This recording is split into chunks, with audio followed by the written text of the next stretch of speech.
lagi dengan video ajar pengantar akuntansi kedua. Untuk saat ini kita akan membahas terkait rekonsiliasi bank. Materi ini merupakan kelanjutan dari materi dana kas kecil. Rekonsiliasi bank terjadi karena setiap penerimaan perusahaan sebaiknya harus disetorkan ke bank dan sebaliknya pengeluaran perusahaan harus menggunakan cek. Jadi ini merupakan salah satu sebab atau terjadinya rekonsiliasi bank ini terjadi karena akibat adanya sistem voucher. Seperti halnya dana kas kecil, rekonsiliasi bank ini harus dilakukan karena perusahaan menggunakan sistem voucher dalam menjalankan transaksi hariannya. Atau sistem voucher itu disebut atau mudahnya adalah dengan menggunakan cek. Penggunaan cek setiap hari untuk transaksi-transaksinya. Efeknya apa? Efek dari penggunaan cek itu sampai muncul rekonsiliasi bank adalah sering menyebabkan timbulnya perbedaan antara saldo kas menurut catatan perusahaan dan saldo kas menurut catatan bank. Yang kedua, pada waktu akan menyusun laporan keuangan, perusahaan harus tahu saldo kas termasuk kas kecil yang tepat untuk dilaporkan di neraca. Maaf, sekarang namanya laporan posisi keuangan, bukan lagi neraca.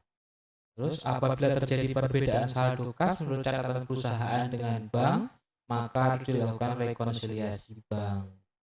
Jadi ilustrasinya seperti ini.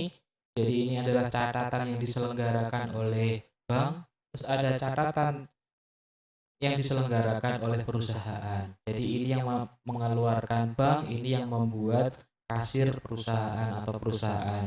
Jika terdapat perbedaan, nanti harus dibuat rekonsiliasi bank. Seperti ini. Jadi ada dua, harus ada perbedaan terus akan muncul rekonsiliasi bank. Sedangkan jenis dan tujuan rekonsiliasi bank itu ada tiga hal atau tiga macam. Yang pertama berdasarkan jumlah kolomnya. Jadi sebetulnya rekonsiliasi bank itu ada secara jamak diketahui itu sebetulnya ada tiga macam. Ada rekonsiliasi 2 kolom, ada 4 kolom dan 8 kolom. Kalau yang 2 kolom itu untuk mencari saldo yang tepat atau yang benar. Kalau yang rekonsiliasi 4 kolom itu konsepnya mencari saldo awal, penerimaan satu periode, pengeluaran dalam satu periode, dan saldo akhir yang sesuai dengan catatan perusahaan. Sedangkan rekonsiliasi 8 kolom itu adalah untuk mencari saldo awal, penerimaan, pengeluaran, dan saldo akhir yang tepat atau yang benar. Jadi biasanya jika kita sudah bisa menguasai rekonsiliasi 2 kolom, itu akan mudah untuk mengerjakan yang 8 kolom.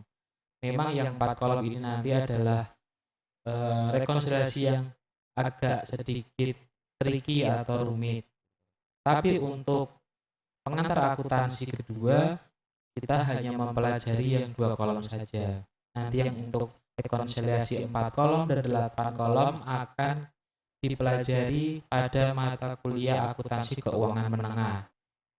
Selanjutnya ini terkait katakanlah rambu-rambunya. Ada beberapa elemen dalam rekonsiliasi bank yang harus kita perhatikan. Yang pertama ada deposit in transit atau setoran dalam perjalanan.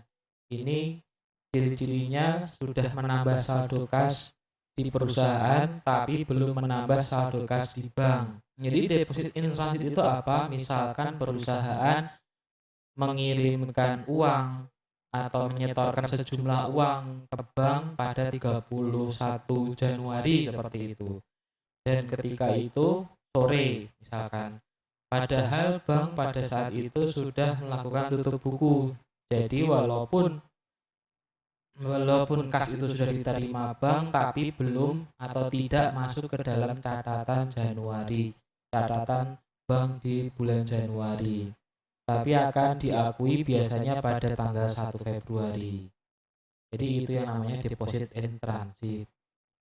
Outstanding check itu adalah cek yang sudah dikeluarkan oleh perusahaan tetapi belum dicairkan. Nah, di sini adalah kembali lagi karena tadi sistemnya perusahaan dalam setiap transaksinya menggunakan cek, pada kejadian ini perusahaan meng-issues atau mengeluarkan cek kepada misalkan kepada supplier, tapi orang yang memegang cek dari perusahaan tersebut belum ke bank atau belum melakukan pencairan ke bank. Jadi di sini efeknya adalah sudah mengurangi saldo kas di catatan perusahaan, tapi belum mengurangi saldo kas di buku bank. Nah, itu biasanya akan menimbulkan selisih dan perlu masuk ke rekonsiliasi bank.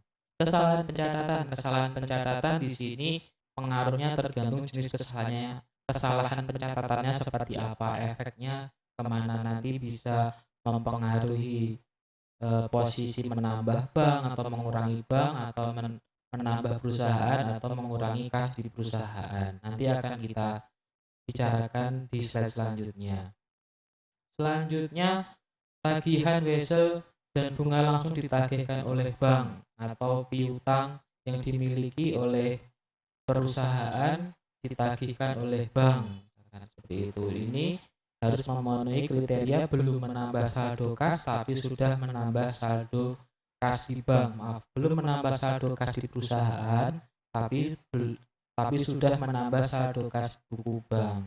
Selanjutnya adalah bunga giro bank. Bunga giro bank ini nanti di sini sifatnya harus memenuhi kriteria belum menambah saldo kas perusahaan di catatan perusahaan, tetapi sudah menambah saldo kas di catatannya bank.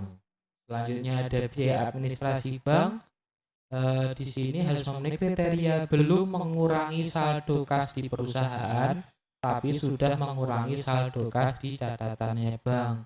Karena kejadiannya adalah pada tanggal itu atau pada saat itu dimungkinkan biasanya kalau kita di awal bulan kan biasanya seringkali kan kita mendapatkan laporan dari bank bahwa sudah terjadi pengurangan sekian rupiah guna membayar administrasi entah ATM atau biaya-biaya lainnya.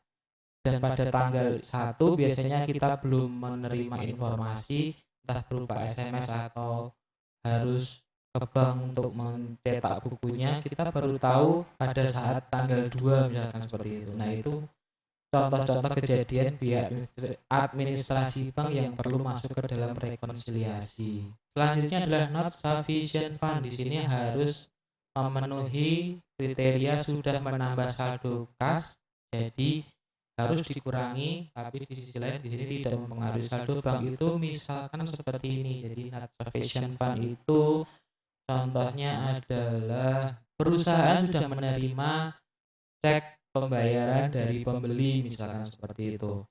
Jadi ketika ingin dicairkan ke bank, ternyata saldo di cek tersebut tidak mencukupi atau cek tersebut adalah cek potong juga bisa. Jadi pada saat kejadian seperti itu kan berarti perusahaan tidak dapat mencairkan cek tersebut dalam bentuk kas, sehingga walaupun sebelumnya sudah diakui menambah saldo kas, tapi karena ada laporan dari bank, bahwa cek nomor sekian tidak dapat diuangkan karena dananya tidak cukup untuk menebus cek tersebut atau tidak dapat memenuhi kriteria cek tersebut, jadi harus di cancel. Jadi misalkan di cek tertera katakanlah 1 juta, tapi dalam saldo pembeli atau yang menerbitkan cek tersebut cuma tersedia 900.000.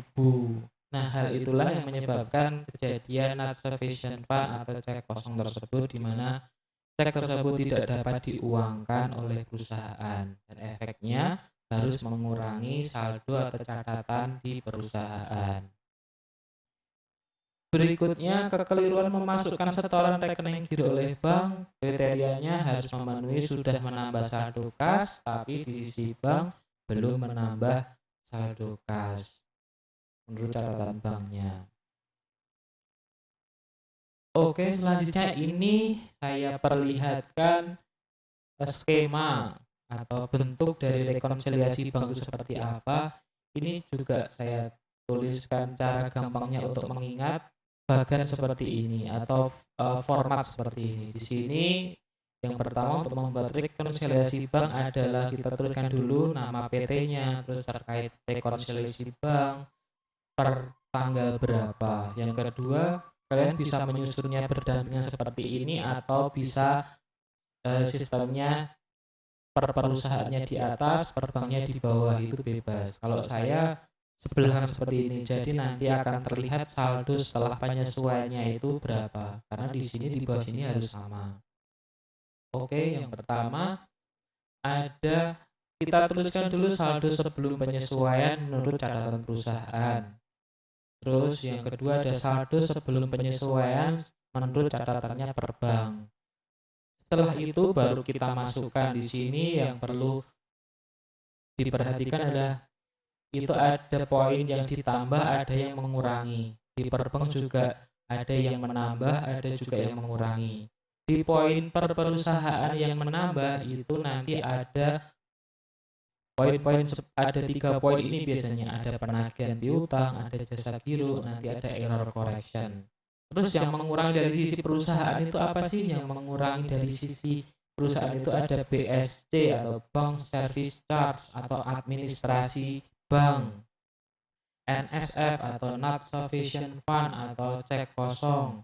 Yang ketiga ada error correction. Jadi error correction nanti bisa muncul di per perusahaan untuk menambah, mengurangi per perusahaan, terus error correction juga bisa muncul di per bank di sisi menambah dan mengurangi di sisi per bank. Nanti akan kita bahas di slide tersendiri ada.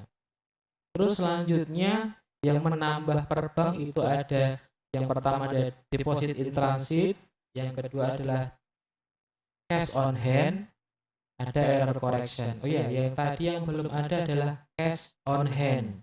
Cash on hand adalah keadaan di mana waktu kita membahas kas kecil kan perusahaan memiliki kas yang ada di berangkas. Nah, cash on hand itu gampangannya seperti itu. Jadi kas yang ada di berangkas yang belum dilaporkan oleh perusahaan kepada bank atau belum dilaporkan atau disetorkan perusahaan ke bank. Jadi terdapat selisih antara catatan kasnya perusahaan dengan catatan kasnya perusahaan yang dibuat oleh bank. Karena ada kas perusahaan yang masih disimpan di berangkas, di mana bank itu tidak tahu jumlah kas yang ada di berangkas perusahaan itu berapa, kan belum tahu. Itu namanya cash on hand. Yang mengurangi adalah OSC atau outstanding check. Tadi sudah kita bahas, cek yang beredar. Terus ada error. Nanti pada akhirnya saldo setelah penyesuaian menurut catatan perusahaan dengan saldo penyesuaian menurut catatan per bank ini harus sama. Kalau yang atas ini saldo sebelum penyesuaian ini biasanya berbeda. Terus kalau yang bawah ini harus sama. Selanjutnya kita membahas macam-macam error correction atau kesalahan pencatatan. Di sini saya buat guideline-nya itu kalau di sini ada kejadiannya, kalau terjadi di menurut per bank ini ada per perusahaan. Jadi kalau per bank itu ada 2 kejadian juga ketika ada cek diterima oleh perusahaan dengan cek yang dibayarkan oleh perusahaan. Jika yang pertama cek yang diterima perusahaan itu dicatat terlalu besar, maka efeknya selisihnya tersebut atau error correction-nya tadi harus mengurangi bank. Jika cek yang diterima perusahaan itu dicatat terlalu kecil, maka efeknya harus menambah bank. Selanjutnya, yang kedua, jika cek yang dibayarkan oleh perusahaan itu dicatat terlalu besar, maka efeknya harus menambah bank atau menambah per bank. Jadi di sini menambah di sini, menambah di sini, menambah per bank itu di sini, mengurangi per bank itu di sini. Kalau dicatat kurang itu akan mengurangi per bank.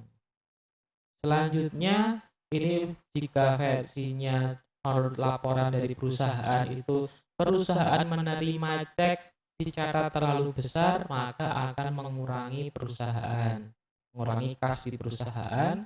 Kalau dicatat terlalu kecil harus menambah catatan kas perusahaan. Jadi menambah kas per perusahaan, mengurangi kas di perusahaan. Terus kalau perusahaan itu membuat cek atau membayar dengan menggunakan cek, di sini katakanlah cek dibayarkan. Jadi perusahaan membuat cek untuk dibayarkan sebagai bukti bayar ke misalnya supplier gitu. Jika melakukan pencatatannya terlampau besar, itu harus menambah kas perusahaan. Sedangkan kalau mencatatnya terlalu kecil, maka harus mengurangi catatan kas di perusahaan. Oke, selanjutnya kita akan membahas langsung masuk ke contoh kasusnya. Di sini ada katakanlah PT Van Persie gitu ya, mempunyai kas dan menerima laporan bank untuk bulan Januari 2019 sebagai berikut. Menurut catatan laporan bank ada saldo 1 Januari 29.477.100. Pada saat itu penerimaan bulan Januari sebesar 106.062.000 itu sudah termasuk setoran 30 Desember 2018 yang diterima pada bulan Januari itu sebesar 2.577.000 dan wesel yang ditagihkan oleh bank sebesar 2.492.500. Sedangkan menurut bank juga ada pengeluaran pada bulan Januari sebesar 126 juta sekian ini, di mana di dalam 120 juta ini termasuk cek beredar bulan Desember 2018 yang baru dicairkan pada bulan Januari sebesar 4 juta sekian. Terus terdapat biaya bank 15.800 dan biaya penagihan atas wesel 62.500 serta ada cek kosong sebesar 594.700, di mana saldo akhir bulan Januari menurut laporan bank sebesar 14.898.600. Jadi terdapat perbedaan di sini. Menurut catatan perusahaan saldo bulan Januari ada 28.1.600, di mana penerimaan bulan Januari sebesar 104, ini termasuk setoran 31 Januari yang diterima bank pada 1 Februari 2019 sebesar 3 juta sekian. Terus terdapat pengeluaran bulan Januari sebesar 119 juta, itu sudah termasuk cek beredar pada bulan Januari yang belum dicairkan supplier sampai akhir Januari sebesar 3 juta sekian, di mana saldo akhir menurut perusahaan itu ada 12.762.450. Dan di catatan perusahaan ternyata pada akhir periode tersebut akuntansi menemukan perusahaan salah mencatat pengeluaran 230.000, dicatat 320.000 dalam buku perusahaan, sementara cek sudah ditulis dengan benar. Jadi untuk membuat atau menyusun rekonsiliasi bank itu, langkah pertama yang harus kita lakukan, jangan buru-buru untuk membuat semacam formatnya dan sebagainya. Kita lakukan identifikasi terlebih dahulu terhadap permasalahan antara kedua catatan laporan ini. Biasanya akan sangat lebih mudah mengerjakan itu jika kita mengidentifikasinya satu-satu terlebih dahulu. Oke, yang pertama akan kita lakukan analisa di saldo awal. Untuk rekonsiliasi dua kolom kita tidak membutuhkan informasi terkait saldo awal atau bulan Januari. Saldo awal bulan Januari ini tidak kita perlukan, sama halnya dengan di bawah catatan perusahaan saldo awal kita tidak perlukan. Yang kita perlukan adalah saldo akhir di sini. Nah, ini kita perlukan. Terus selanjutnya kita lakukan analisa pada soal pertama. Penerimaan bulan Januari 100 sekian termasuk 30 Desember 2018 yang diterima pada bulan Januari 2019 sebesar 2 juta sekian. Di sini kita harus pandai-pandai memilah antara angka yang masuk ke dalam rekonsiliasi bank atau bukan. Kita lihat, kita cermati sekali lagi. Termasuk setoran 31 Desember yang diterima pada bulan Januari 2019. Ini seolah-olah adalah semacam deposit in transit kan, tapi sebetulnya bukan. Karena ini kejadiannya sekali lagi bulan Januari 2019.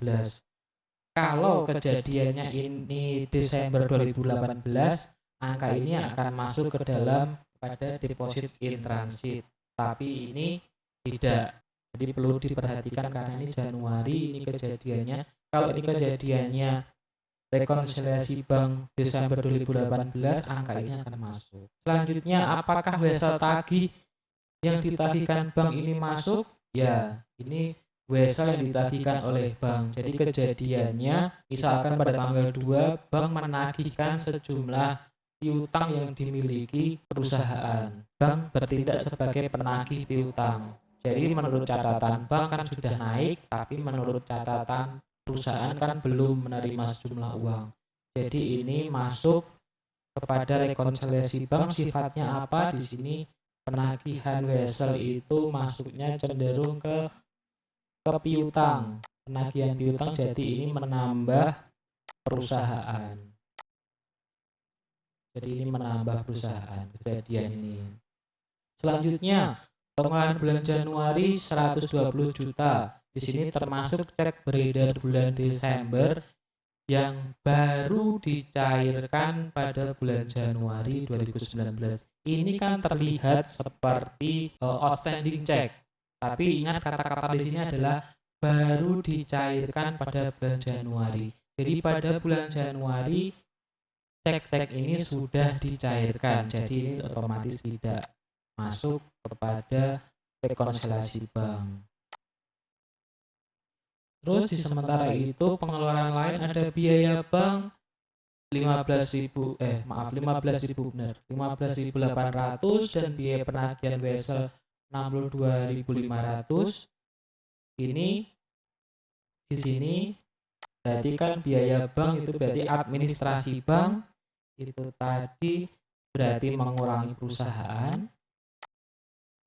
Terus biaya penagihan wesel, jadi dalam hal menagihkan wesel di atas ternyata ada biaya administrasi bank yang harus dibayar oleh perusahaan. Ini berarti ini juga mengurangi perusahaan. Terus berikutnya ada cek kosong sebesar 594.700. Di sini di bagian ini atau di format ini dikatakan cek kosong itu akan mengurangi perusahaan. Ya sudah, berarti di sini analisanya bahwa cek kosong ini nanti efeknya akan mengurangi perusahaan juga. Jadi kalau di sini gampangannya laporan bank, kalau yang mengeluarkan laporan atau menurut versi bank yang dilaporkan bank itu nanti akan biasanya tercatat di sisi perusahaan. Tapi kalau catatan atau statement yang dikeluarkan perusahaan nanti akan mempengaruhinya di sisi bank. Selanjutnya kita melakukan analisis di sini. Penerimaan bulan Januari 100 juta sekian, di mana hal ini termasuk setoran 31 Januari dan baru diterima bank pada 1 Februari 2019. Nah, ini baru yang namanya deposit in transit. Jadi ini Januari, terus ini pada tanggal 31 Januari melakukan pengiriman atau pelaporan kas ke bank, tapi sudah terlanjur tutup buku dan bank baru mengakui atau melakukan pencatatan di buku kas banknya itu pada tanggal 1 Februari sebesar 3 juta. Ini adalah efeknya apa? Berarti kalau sini deposit in transit, coba kita lihat tadi. Nah, di sini deposit in transit itu menambah per bank.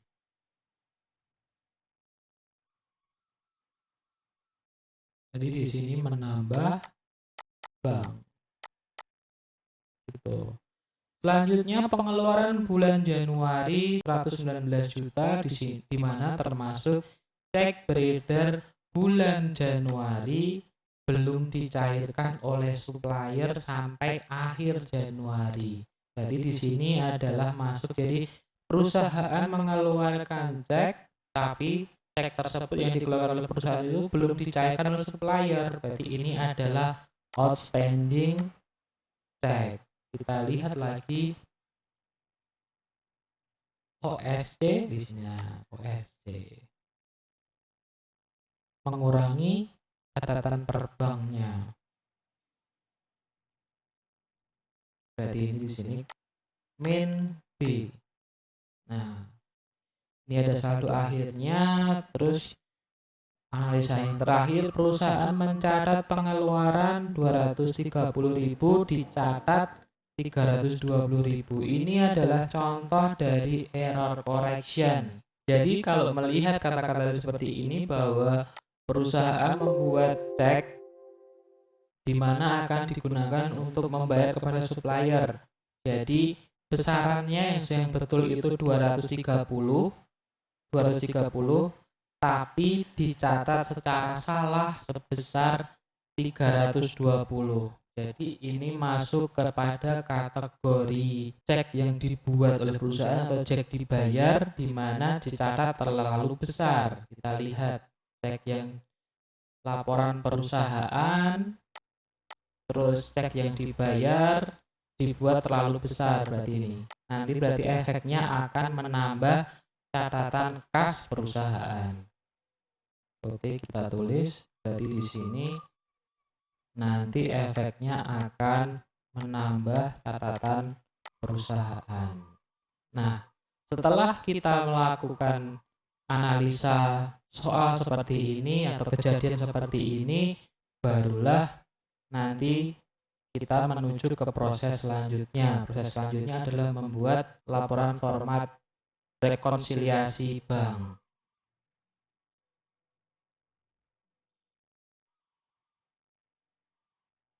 Nah, ini merupakan format dari laporan rekonsiliasi bank PT Van Persi seperti ini. Jadi harusnya ini PT Van Persi rekonsiliasi bank gitu ya, ini bukan mencari saldo yang benar tapi rekonsiliasi bank per 31 Januari 2019. Jadi harus diperhatikan pernya ini. Jangan salah tulis per menjadi for the end atau untuk yang berakhir tanggal, itu juga hati-hati. Terus jadi tadi kita lakukan analisa dulu. Ini ada plus P, min P lagi. Terus ini mengurangi perusahaan. Di sisi lain ada menambah bank, dan ini mengurangi bank, dan ini menambah kas perusahaan. Tinggal kita masukkan satu-satu. Nah, di sini kan terlihat kan, kita yang pertama kita masukkan saldo akhir per catatan perusahaan terlebih dahulu. Jadi nanti kalau ada yang menulis di sebelah kiri ini adalah per bank, di sebelah kanan per perusahaan, itu boleh.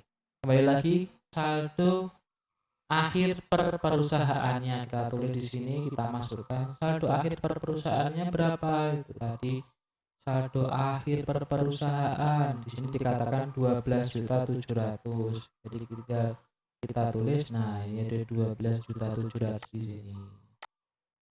Terus kalian cari, kemudian jangan buru-buru ke bawah, kita selesaikan ke kalian ke samping. Di sini ada saldo akhir per bank, itu ada berapa? Ada 14.898. Terus selanjutnya kita masukkan hal-hal yang menambah kas di perusahaan. Jadi kita lihat tadi yang plus P itu mana saja. Di sini plus P itu ada di sini, ada plus P di sini yang pertama. Terus ini ada plus P lagi. Ada 2 item berarti kan ya. Jadi tinggal kita masukkan, berarti ada wesel yang ditagihkan oleh bank 2.400 sekian. Ada tadi koreksi kesalahan, tadi selisihnya ada 320 dengan 230. Jadi seharusnya yang dikeluarkan cuma 230, tapi yang tercatat 320. Diselisihkan dulu berapa. Berarti kan 320 dikurangi 230 ketemu 90.000. Selanjutnya kita masukkan hal-hal yang mengurangi perusahaan itu ada apa saja. Tinggal kalian masukkan yang tadi yang sudah dianalisa ada main P-nya. Main P itu ada berapa? Kalau di sini ada 3, berarti tadi ada biaya bank 15.800.000, ada biaya penagihan atas vessel 62.500, terus ada cek kosong sebesar 500.000 sekian. Selanjutnya kalian boleh langsung mengisi ini saldo yang benar ini dari mana, berarti ada saldo akhir perusahaan ditambah 2 poin ini terus dikurangi total dari biaya bank, biaya penagihan vessel dan cek kosong, ketemu angka 14.671.950. Oke. Udah selesai untuk di sini sementara. Terus dilanjutkan ini kalian masukkan hal-hal apa saja yang menambah bank. Jadi kalau di analisa tadi yang ada tanda plus B-nya. Kebetulan tadi hanya 1, setoran dalam perjalanan atau deposit in transit. Ini 3.292.000 dikurangi cek beredar atau outstanding cek tadi ada 3 juta sekian. Dimana totalnya nanti setelah ini saldo akhir per bank ditambah deposit in transit dikurangi outstanding cek ketemu 14.671. Kalau saldo ini dan ini sama berarti sudah oke, tidak ada masalah. Tapi kalau kedua saldo ini masih ada selisih berarti harus kalian review lagi. Mungkin kalian ada salah tulis atau ada transaksi yang terlewat dan sebagainya. Selanjutnya yang kita bahas adalah jurnal penyesuaian. Jadi di laporan rekonsiliasi ini membutuhkan yang namanya jurnal penyesuaian. Tetapi jurnal yang disesuaikan itu adalah transaksi atau kejadian yang ada di sisi perusahaan di sini. Jadi di sisi bank kalian tidak boleh melakukan atau membuat jurnal penyesuaian. Yang dibuat adalah yang di sisi perusahaan. Jadi kita mulai yang pertama ada kas pada piutang vessel. Hal ini untuk mengakui yang kejadian yang pertama tadi.